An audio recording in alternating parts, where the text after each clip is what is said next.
अंगात एकवडी गेली नाही. तुकाराम महाराज आपल्याला सांगतात एवढे मोठे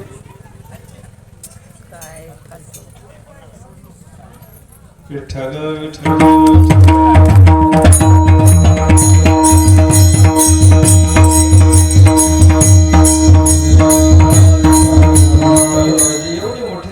संपत्ती असताना या रावणाच्या सोबत काय गेलं सांगताना महाराज म्हणतात संघटते कवडी गेली नाही. एक फुटकी कवडी सुद्धा रावणाच्या बरोबर जाऊ शकले नाही. हा विचार लक्षात घ्या.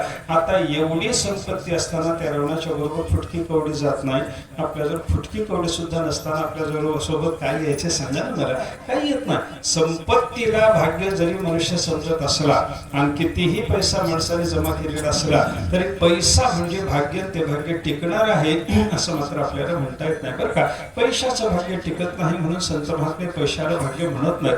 बायका पोराच्या बद्दल विचार करत असताना एखाद्याला चांगली गुणवान बायको प्राप्त झाली, मनुष्य म्हणतो माझं भाग्य चांगलं होतं म्हणून बायको चांगली मिळाली. बरोबरच आहे.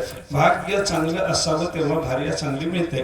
भाग्य चांगलं असावं तेव्हा मुलगा चांगला होतो. हे व्यवहाराच्या दृष्टीने जरी झालं तरी खऱ्या अर्थाने विचार करायला गेलो तर चांगली बायको चांगला मुलगा भाग्याचा आहे का याचा जर विचार करायचा झाला तर शास्त्रामध्ये फार छान चिंतन याच्याबद्दल पाहायला सापडतात बरं का.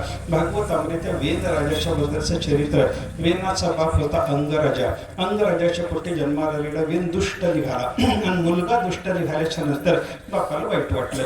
वाईट वाटलेल्या अवस्थेत बोलत असताना बापाला सांगितलं माझं भाग्य चांगलं नाही म्हणून माझ्या पोटी दुष्ट मुलगा जन्माला आला असं बोलला सुरुवातीला बरं का. नंतर म्हणायला लागला माणसाला मुलगा होणं चांगलं, माणसाला मुलगा न होणं चांगलं नाही.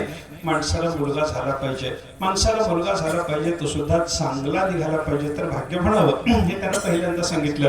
नंतर बोलायला लागला तसं नाही म्हणला. माणसाला मुलगा व्हावा, झालेला मुलगा चांगला नसावा, वाईटच व्हावा तर भाग्य असं माझं म्हणणं आहे असं त्यानं सांगितलं.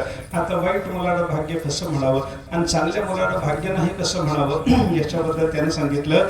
पोरगण बायको चांगली असतील तर त्यांच्यामध्ये आसक्त होऊन मनुष्य घरातच राहतो, घराच्या बाहेर जाऊन परमार्थ करत नाही. आणि मुलगा आणि बायको जर चांगले नसतील मनुष्याला वैराग्य होतं आणि संसाराचा त्याग करून मनुष्य देवाच्या भेटीला निघून जातो.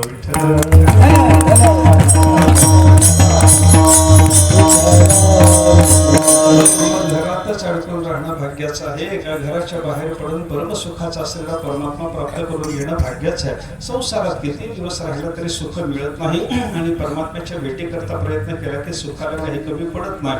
हा विचार लक्षात घ्या. संसारात सुख नाही, परमात्म्याच्या चरणाजवळ सुख आहे.